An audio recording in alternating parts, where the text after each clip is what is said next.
Okay, I'm Garth Favorito back again with John Ainsworth of America's Remedy. This segment we're going to talk about what North Carolina has done to implement some new freedom for their citizens and how to address the issue we talked about about U.S. citizenship.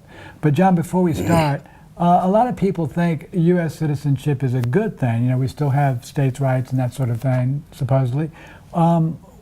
Tell us why this is a problem. Yeah, number one is most people don't understand that we went from a federal government to a national government. So naturally, they're looking at the Constitution, which is created a federal form of government, that the federal aspects are still there. Well, those federal aspects are gone with the nationalization of citizenship, with becoming U.S. citizens. You know, because I get this a lot. A lot of people say, well, we've still got the 10th Amendment.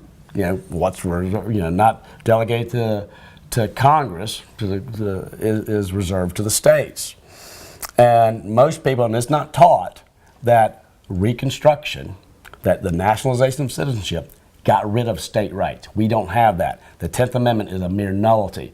The states were basically changed from these sovereign states that could do whatever they wanted to something more like a county is in a state. You know, they can do certain things, but not anything. They've been totally all taken over. And to prove that, again, I'm going to go to James G. Blaine, who was one of the congressmen, and he wrote a book. He wrote his autobiography. This is a career politician. He loved Reconstruction. He loved the nationalization of citizenship.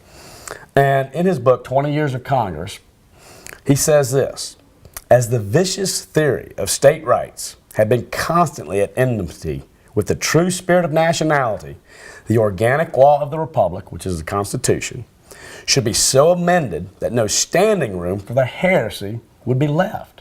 So he's saying that in the amendment he's talking about is the 14th. If we can pass the 14th Amendment, we can get rid of this heresy of state rights.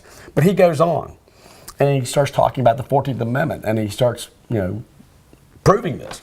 He says the first section of the constitutional amendment, which includes these invaluable provisions, is in fact a new charter of liberty to the citizens of the United States, is the utter destruction of the pestilent heresy of state rights, which constantly menace the prosperity and even the existence of the Republic, and is the formal bestowment of nationality. This is that political change upon the wise federal system, which was the outgrowth of, upon the wise federal system, which was the outgrowth of our successful revolution against Great Britain.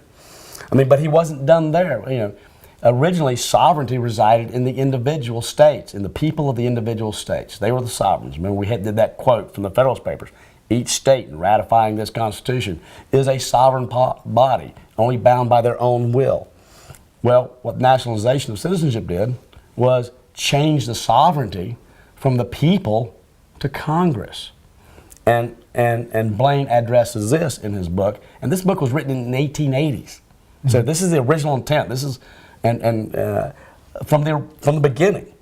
It says, it's talking about all these new states that were created. When Georgia, the new state of Georgia was created, the new state of North Carolina was created.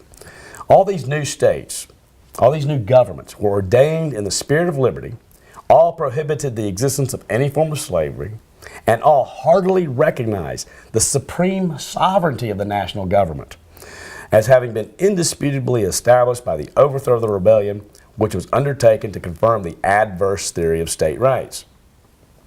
And he keeps on going. He says, in its opening section, the 14th Amendment, it settled all conflicts and contradictions on where your citizenship resides. Are you a citizen of your state, or are you a citizen of Congress, the national government? Is a question that's being proposed here.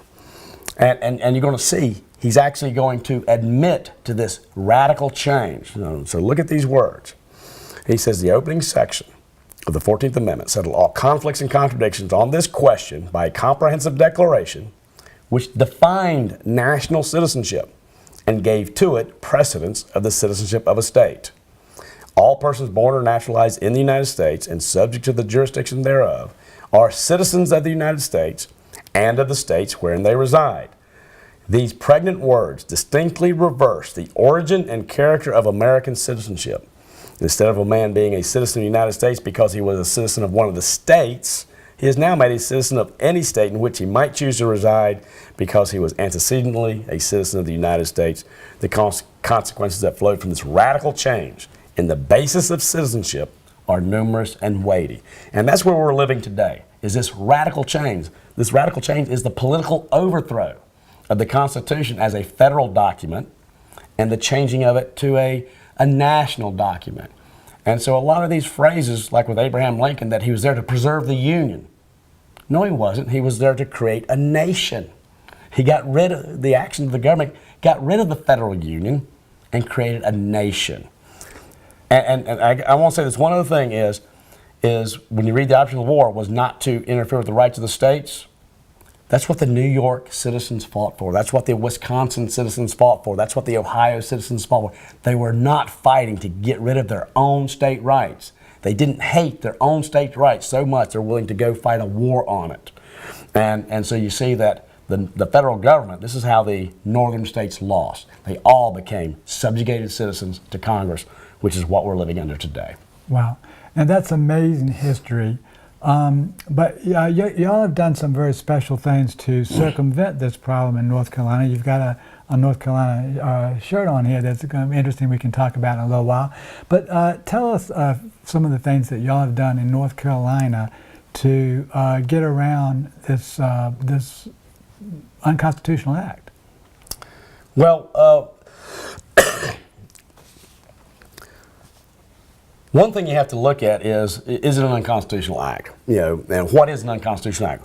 Was Reconstruction, which annulled the original state body politics and created new nationalized body politics, was it constitutional? Well, we read that, the Reconstruction Acts, where they coerced the passage of an amendment. That act is patently unconstitutional. So the foundation of the American system, as we know it today, this change, this radical change, goes to that one act of Congress, the Reconstruction Act. But I'm just going to read to you what an unconstitutional act is, stated by our own Supreme Court. It says an unconstitutional act is not an act of law, is not a law. It confers no rights. It imposes no duties. It affords no protection. It creates no office. It is in legal contemplation, as inoperative as though it had never been passed. Therefore, an unconstitutional act purporting to create an office gives no validity to the acts of persons acting under color of its authority. So what you see here in law is the Reconstruction Acts basically said, well, the original states are gone. People who have that birthright to that state and that sovereignty, that's gone. What taken its place is this national citizenship. Well, we say the act that did that was unconstitutional. It's not an act at law. In law, it created nothing. So what's the legal remedy? Well, the legal remedy, and a lot of people say, well, we just got to get with our congressmen and vote to get rid of the 14th Amendment. No, you can't. What you've got to do is you have to start doing what is legal.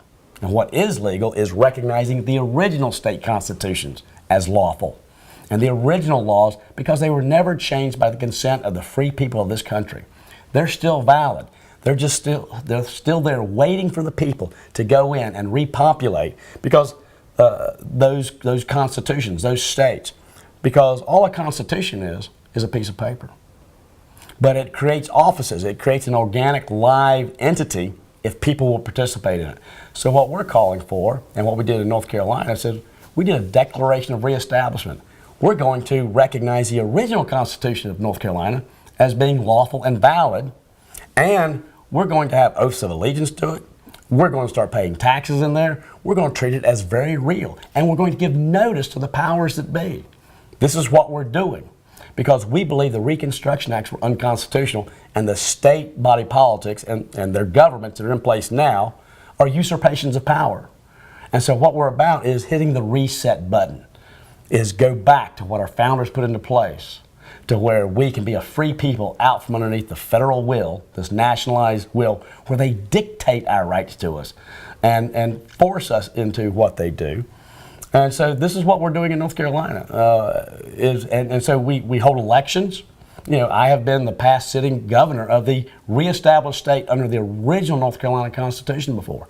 Right now, I'm a sitting senator under that. And we don't hide. This is not something you have to hide. It's a legal argument.